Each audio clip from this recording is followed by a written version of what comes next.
Ó Mãe Santíssima, intercedei por nós para que possamos bem compreender os ensinamentos de vosso Divino Filho, nosso Senhor e Salvador Jesus Cristo, e as explicações dos pais da Igreja.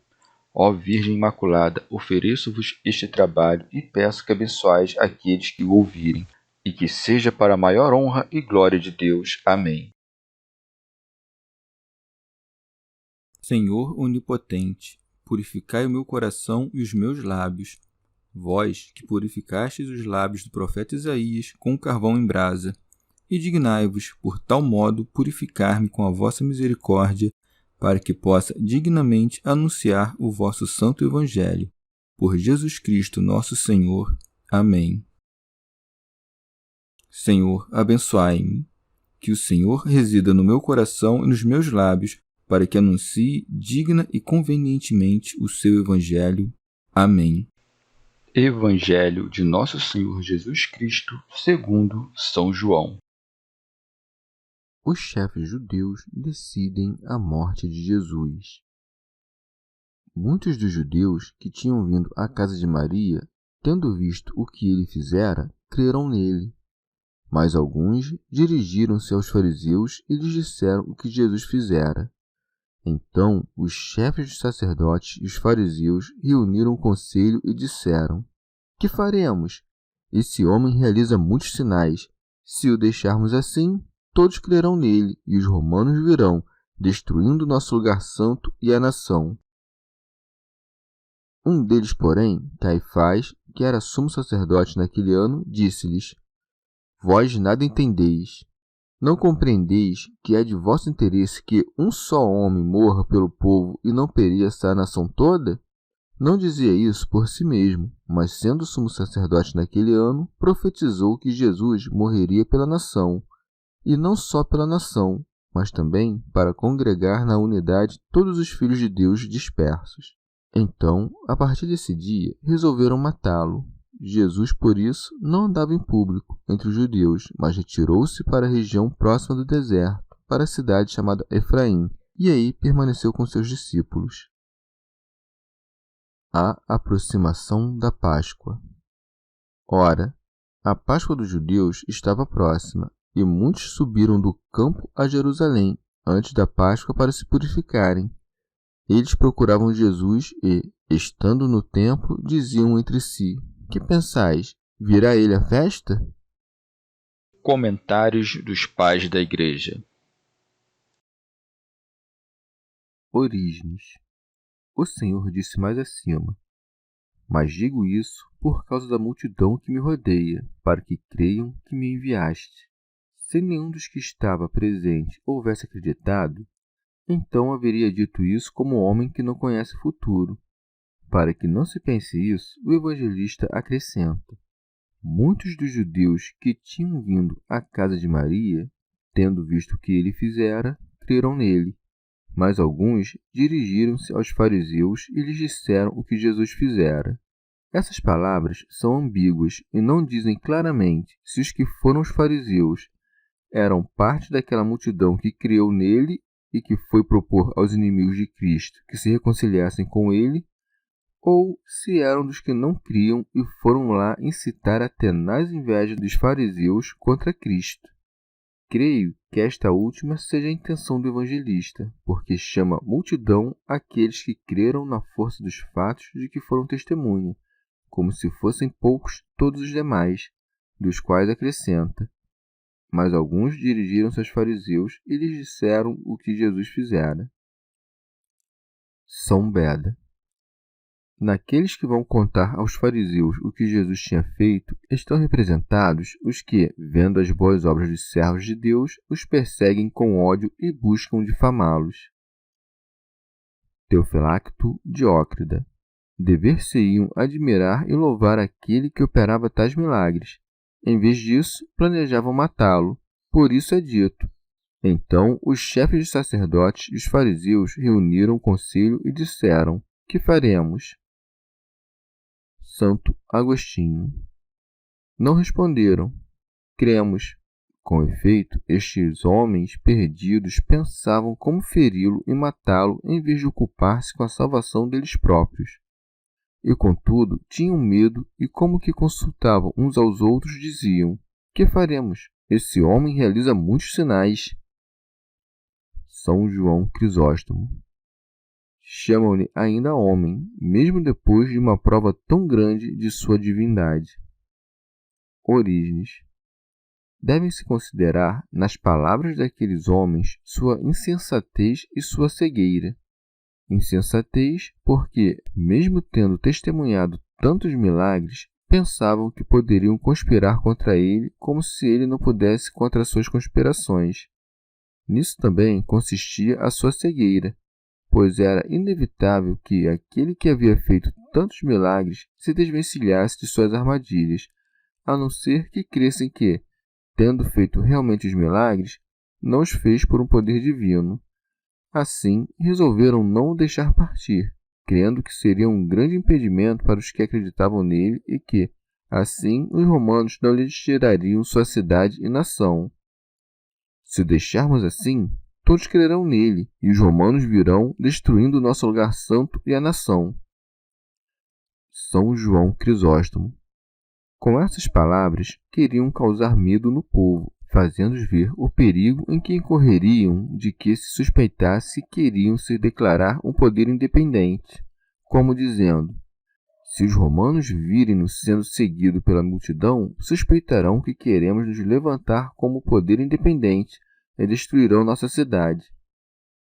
Mas era ficção tudo o que diziam, pois que razões havia para suspeitar disso? Vinha cercado de homens armados e seguidos por uma cavalaria? Não frequentava ele, em vez disso, os desertos? Mas para que não pensassem que diziam isso movidos por seus próprios interesses, dizem: destruirão nossa cidade. Santo Agostinho. Ou temiam que, se todos crescem em Cristo, não restaria ninguém que defendesse a cidade de Deus e o templo contra os romanos, pois pensavam que a doutrina de Cristo ia contra o templo e contra as suas leis. Portanto, temiam perder as coisas temporais e sequer pensavam na vida eterna, pois também os romanos, depois da paixão e da glorificação do Senhor, destruíram a cidade e a nação, combatendo-a e dispersando-a. Orígenes.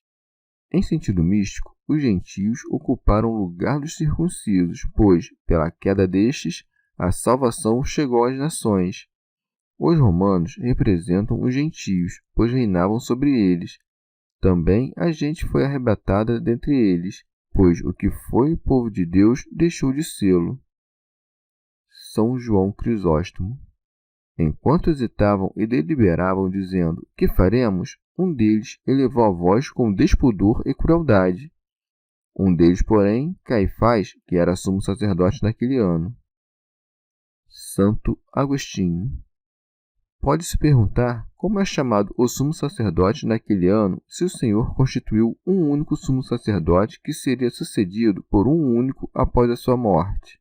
Deve-se compreender que, devido às ambições e rixas entre os judeus, eles constituíram mais tarde vários pontífices, que serviam durante mandatos de um ano, e às vezes, durante o mesmo ano, vários pontífices ocupavam aquela dignidade, os quais eram sucedidos no ano seguinte por outros. Alcuino. Joséfo relata que este Caifás havia comprado por dinheiro o sacerdócio daquele ano. Orígenes. A maldade de Caifás se prova por ser chamado pontífice daquele ano, no qual Nosso Senhor exerceu o ministério da paixão. Exercendo o pontificado, disse-lhes: vós nada entendeis. Não compreendeis que é de vosso interesse que um só homem morra pelo povo e não pereça a nação toda? Como dizendo: vós ficais sentados e deliberais com lerdeza. Prestai atenção, é necessário que um homem seja tido por nada para que se salve a nação. Teofilacto Diócrida. Disse isso, de fato, com uma intenção perversa. No entanto, a graça do Espírito Santo usa sua boca para pressagiar algo futuro. Por isso segue. Não dizia isso por si mesmo, mas sendo sumo sacerdote naquele ano, profetizou que Jesus morreria pela nação. Orígenes. Nem todo o que profetiza é profeta. assim como nem todo o que pratica uma ação justa é justa. Por exemplo, quem o faz por vanglória. Caifás, portanto, profetizou, e no entanto não era profeta, como tampouco o era Balaão. Alguém dirá que Caifás não profetizou por inspiração do Espírito Santo, uma vez que o espírito maligno também pode dar testemunho de Jesus e profetizar a seu respeito, de acordo com aquilo que é dito. Sei quem és, o Santo de Deus. Sua intenção, com efeito, não é levar os que o ouvem à fé, mas incitar aqueles que estavam sentados no conselho contra Jesus para matá-lo. Por outro lado, as palavras que é de vosso interesse, que integram a sua profecia, ou são verdadeiras ou são falsas. Se são verdadeiras, segue-se que se salvarão todos aqueles que conspiraram contra Jesus no conselho, e depois que Jesus morra pelo povo, obterão o que lhes convém. Se não são verdadeiras, então é evidente que o Espírito Santo não inspirou esta profecia, porque o Espírito Santo não pode mentir. Se então Caifás diz a verdade, compreendemos que ele, pela graça de Deus, sofreu a morte por todos, e que ele é o Salvador de todos os homens, principalmente dos fiéis. Reconhecemos também que todas as palavras que estão neste lugar, a começar por aquelas vós nada entendeis, são verdadeira profecia, pois nada sabiam aqueles que ignoravam que Jesus é a verdade, a sabedoria, a justiça e a paz. Convinha-lhes também que este, enquanto homem, morresse pelo povo. Com efeito, enquanto imagem de Deus invisível, não está sujeito à morte. Morreu pelo povo, tendo poder para apagar a culpa de toda a humanidade, tomando-a sobre si.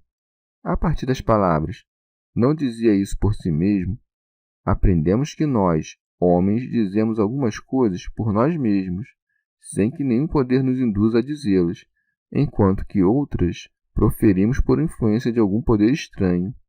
Nesse último caso, não nos exprimimos a nós mesmos e não percebemos toda a extensão do que dizemos, prestando atenção às palavras, mas não ao pensamento que exprimem. Assim, Caifás não disse nada por si mesmo, nem exprimiu o seu próprio pensamento, pois ignorava o sentido profético de suas palavras.